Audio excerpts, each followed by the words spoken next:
moi chez vous, chez vous, chez vous, chez vous, chez vous. Oh, bien salté, bon. Lweni esikhulu ilanga eliphaswe ngamanye amalanga liphaswe ngelakwangwane laphaswe ngelakwazulu usimayedwa hamba yedwa emkhathini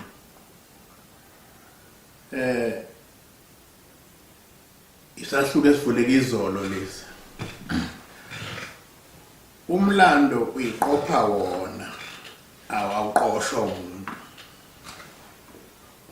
manje kufika isikhathi sokuba uyiqophe uyayiqopha wona njengoba namhlanje empilweni yethu masingaka sifunda okunye ngayibona ingonyama endala unyanga yezizwe ubhusha konayive ngangilibhungwanyana yahamba emhlabeni ngabona ubuhlungu esabubone ngangibuqala lapho intaba zababomvu zonke imoto ezisuka kwaKhetha ziyoyibeka kwaDlamahlahla uzule ngangeyinkumbi lapho ngubonile ukubeka kwale ngonyama yethu umhlokombani ohlamadoda ungalonde kaGabela lapho saqoqa khona udakalozo lwaba yidokwe ukwathi imoto isiyehlile lapha naphansi yathwalwa izinsuku zekhuphuka sezibuyisela phezulu wonke ubusa kwayo konke kwaba segcineni ngangasakholwa ukuthi ngiyawuphinde ngibone ubuhlungu engangabona ukuhamba ubhusha engibone kulokhu wedlulela ngoba ngangacabanga ukuthi ngahamba mina ngisaphila ibingelama ngeminyaka kodwa kufike kwashaqisa kakhulu kuba indlovukazi nxa ilanga kuthiwa liyaphuma kwaZulu bese lishona lisithele ngale komkhathi ngaso leso sikhathi sayibuza ukuthi kwenzakalani phakathi kwezwe kodwa ngoba umlando uyayiqopha sikwamukelile kunjalo manje ngoba sithi ilanga liphahliwe ngamanye amalanga nje leli liphahliwe ngelakwangwane laphahliwe ngelakwazulu umisa uZulu lona uzalwe ngo-1974 sasizovuka siye eStenga kuyogujwa usuku lwengonyama uShaka uzalwa mhla ka-23 sizovuka ngakusasa siye eStenga sakuqonda nabaningi ukuthi kuqophe kumlando omkhulu la ngoba lensizwa iqhamuka ngesikhathi selembe siyogubha lomkhosi ukuthi lo ukhona umlando oqophekayo lapha esingawazi ukuthi ungakanani esezelwe uzalwa intombi le kaSobhuza umntana enkosi uMantombi Ndlovukazi ushiwe ingonyama ke mayisezelwe ezalwa besibhedlela kwahlabisa imqambi igama ithi umisa uZulu lelo gama salibuka saliqonda ukuthi lijule kakhulu uma selibuka thina nxa ngixoxa neNdlovukazi ngomunye unyaka lapha ngihambele ngiqoqa umlando nje wesigodlo sihleli phansi kwakhangela awuchaze ngalensizwa leNdlovukazi uthi waqonda leli gama ngaxawu leli gama libizwa lithiweni likhuni leli gama libideki uthi ngathi ngizayithini le ndaba ithi base beqamba ke bona yona engikholwa ukuthi lavela kuyona impela leli lokuthi usinqobile leli kaSinqobile amaswazi athi anqoba uZulu ngoba sezangena ngaphakathi esigodlweni manje lichaza uNdlunkulu bese kuthi kukhona indlunkulu lapha yana okamaphovela okwabuthelezi obekhona lapha esigodlweni egane ingonyama uSolomoni okuyiyona kwathi mayifika indlovukazi le okasuka amahloko sobhuza wefuke wethula kulondlu wathi yena uzomfundisa yonke imisiko yasendlini inhlonipho nayo yonke into umuntu kwevele ezalweni endlini enhlonipho uthi ke manje kuzolele ngane sefika lapha esigodlweni kwakhangena ithi indlunkulu okamaphovela ngokuthelezi uthi igama lakhe kuyoba nguhlome sakhe isihlangu uthi umntana enkosi ngadideka kakhulu ke manje ngathi awu cha bengithi kulukhulu ukuthi misuzulu manje lokho kuthiwa uhlome sakhe isihlangu gama linikelele uluqanda undlunkulu owayenembono kakhulu lapha nahlonishwe kakhulu lapha nendlunkulu kaMaphovela bona ke lengane ke isizelwe izalwelela wathi umntana enkosi ngoba izalwe wadinga umntana enkosi manje sezogana ke manje sezobe zomletha abakongwane nesiko yathatha babuyiselwa le elugongolweni lapha izalwa khona emzini ezalwa ingonyama uSobhuza uthi ke wayishiya lezi ingane lapha yana eshiya uMisuzulu lo lena ingane enenhlonipho exakile ingane engenamsindo ingane enentobeko ongazange uzoyibone uthi mayimshiya lapha nabamse crash lapha ne crash mayifike efundisa khona hayi onakala lengane songathi ayithanda ukufunda ukuthini uthi umntana enkosi ke uze kuthi othisha bamcele bathi mntana enkosi sinengxakana nalengane lengane ibonakale ingathanda ukuprogressa kahle kodwa manje sikuthola ukuthi ayisithandi isiswati mncane lo muntu usecrash akasithandi isiswati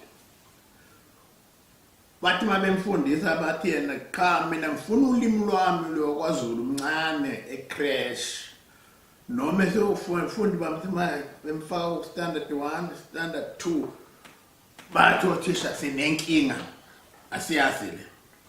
uthi ngaphoqele kuba ngimthathe manje ngapha ngoba uyabonakala ukuthi unesikhwele ufuna ulimi lwakhe lo muntu omncane kangakosebonakala nesikhwele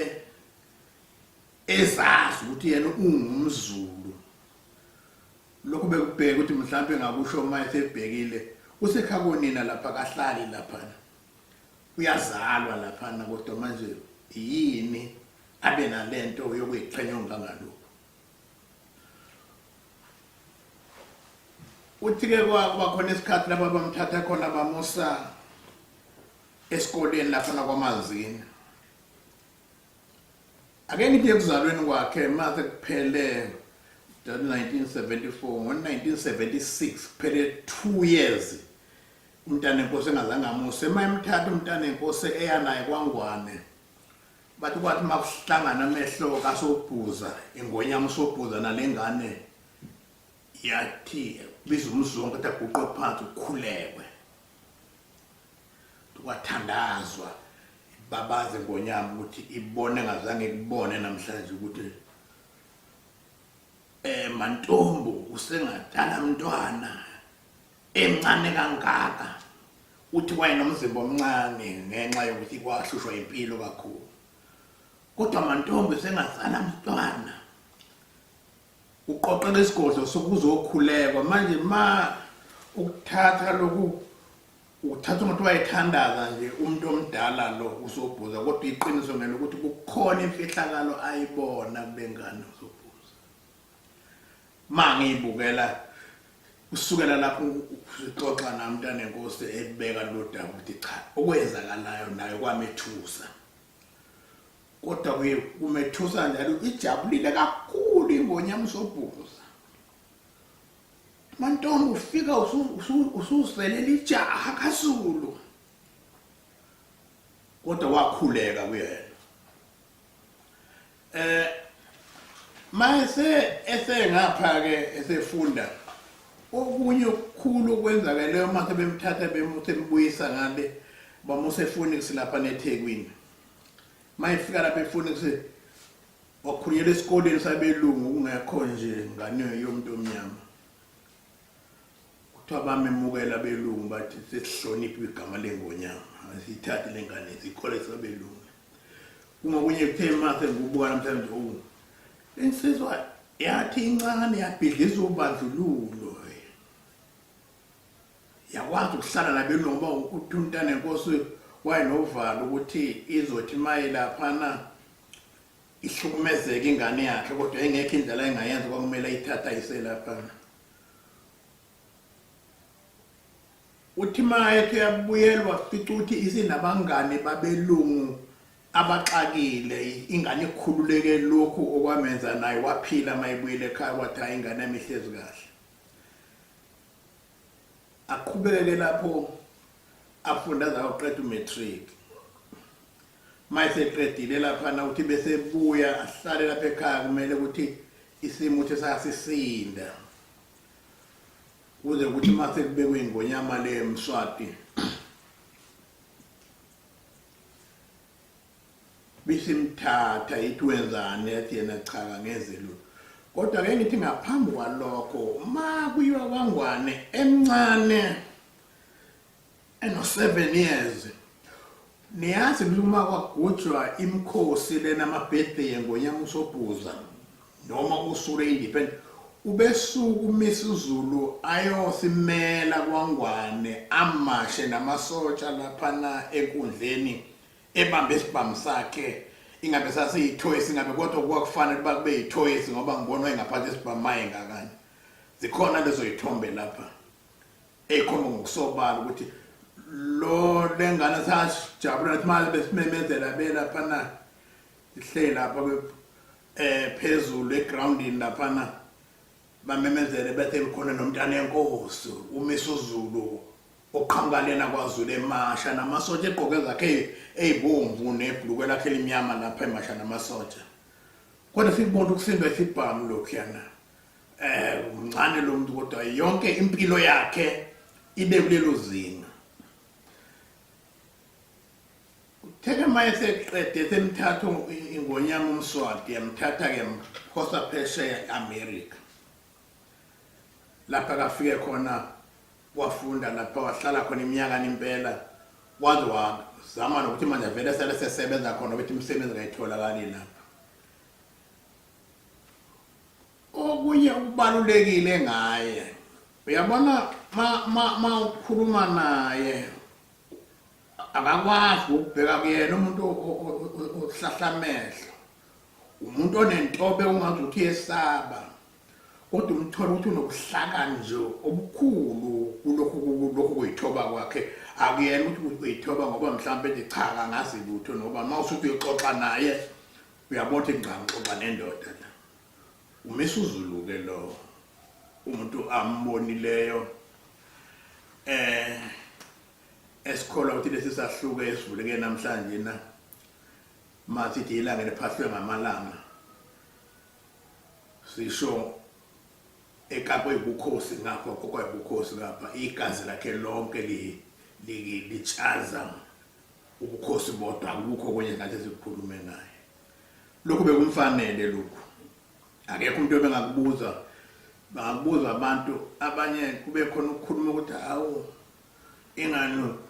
ingane yeswazi njengoba uzawapha umntwana wawo phela ngani othi izingane zesilo lezi lapho kodwa manje kuthiwa ukuthi ingane